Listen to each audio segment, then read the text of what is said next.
Your overall impressions of what you saw tonight out of the Heat? Well, 8-point win by Boston, not even close to indicative of really how lopsided this game was. Boston dominated this game for about 40 minutes, probably out of 48.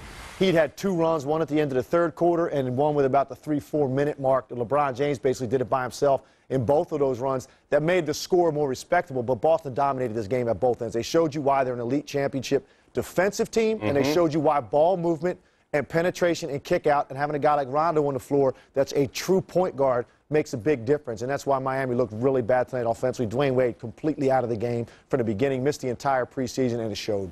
LeBron James making his regular season debut, of course, highly anticipated. Of course, that still remains the same, even though the uniform changes. First quarter, James gets the ball, and this was a good start for him. How about the big fella, Shaquille O'Neal, running the floor, looking spry early on? I mean, I couldn't believe he actually got to the rim from where he jumped from. Chris Bosh taking it strong, but that was one of the few highlights for Bosh on the night over Kevin Garnett. And let's go to the third quarter. LeBron shooting it from the corner as well. Heat down by 15, trying to make a little run. They trail by as many as 19 once again, and then James Jones finds LeBron, and he's starting to heat up, Timmy. And where was Dwyane Wade that night? I mean, he got the 2 right there, but he was non-existent. Pierce, though, seemed like once the Heat got it down, Boston always had an answer, though. Then all of a sudden, here come the Heat once again, and with this, it is down to 3.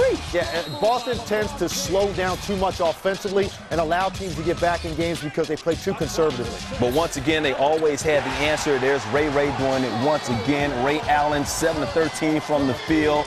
He had 20 points to lead the Boston Celtics, as the Celtics, maybe they're making a statement. Let's not forget, this is the defending Eastern Conference champions getting the win at home by 8, 88-80. Once again, Allen with 20 points, 5 from the land of Trey. Paul Pierce, 19 points and 9 rebounds. But you see right there, the Heat just not getting it done. Only 2 players in double figures, led by LeBron James with those 31 points. But he had 8 turnovers. He and Dwyane Wade combined for 14 turnovers in this game.